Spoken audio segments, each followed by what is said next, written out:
Woman merely mentioned that she was a vegetarian, and the wealthy man immediately pulled out $10,000 in cash. He claimed that if she ate the steak in front of her, the money would be hers. At first, she was reluctant to compromise her principles, but the thick stack of cash gleamed temptingly in her eyes. After a brief moment of hesitation, she finally picked up her knife and fork. In just a few bites, she finished the entire steak. Seeing this, the wealthy man smiled with satisfaction. He promptly instructed his butler to deliver the cash to her. The man noticed something else: everyone was drinking wine, except for an elderly man who was sipping plain water. Curious, he asked about it, and learned that the old man was a recovering alcoholic. 16 years ago, a drunk driving accident had taken the lives of his wife and child. Since that tragedy, the man had vowed never to touch alcohol again, choosing instead to spend the rest of his life seeking redemption. But after hearing this heartbreaking story, the wealthy man showed no sympathy. Instead, he pulled out another $10,000 and said if the old man drank a glass of red wine, the money would be his. The old man chuckled dryly. "You think 10 grand is enough to make me break my vow?" Before he finished speaking, the wealthy man doubled down and told the butler to bring another $40,000. He announced that if the old man drank the entire bottle of vodka, he could walk away with $50,000. The sight of that much cash stirred something inside the old man. On one side stood the principles he had honored for years. On the other, the irresistible lure of cold, hard money. After a long internal struggle, he finally gave in, raised the bottle, and downed it in one go. He pocketed the $50,000 without a hitch. The wealthy man, watching the scene unfold, broke into a gleeful grin. He then ordered his staff to clear the table. He explained the real reason he had gathered them all. He knew they came from humble backgrounds, each of them battling financial hardship in their daily lives. This invitation, he said, was to help them face that struggle head-on, as long as they were willing to participate in a simple game. He guaranteed no one would leave empty-handed, and the final winner would walk away with a grand prize of $3 million.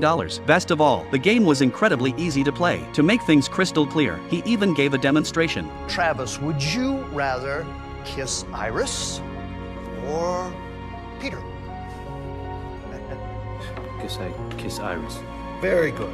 He explained that this was how the game worked. You simply picked one option and acted on it. After seeing the example, the group visibly relaxed. It all seemed so simple, like getting free money for nothing. But just then, the man's tone turned serious. He laid out several crucial rules. First, every challenge must be decided within 15 seconds. If anyone failed to choose in time, they would be instantly eliminated, and those eliminated would face consequences. Moreover, once the game began, no one would be allowed to quit. If anyone tried to walk away mid-game, they would face severe consequences. If anyone no longer wishes to play, now is your opportunity to leave. The moment he finished speaking, the old man clutched his $50,000 and tried to leave. But when he heard that the final prize was $3 million, greed overtook his fear, and he decided to stay and try his luck. Seeing no objections from the others, the wealthy man officially announced the start of the game. Within seconds, the butler wheeled in a device covered by a black cloth, and the moment it was unveiled, gasps echoed around the room. It was an electric shock machine. The old man's face turned pale. He tried to back out immediately. He said he was too old to endure something like that, but he had forgotten the man's earlier warning. Once the game begins, no one is allowed to quit halfway through. You guys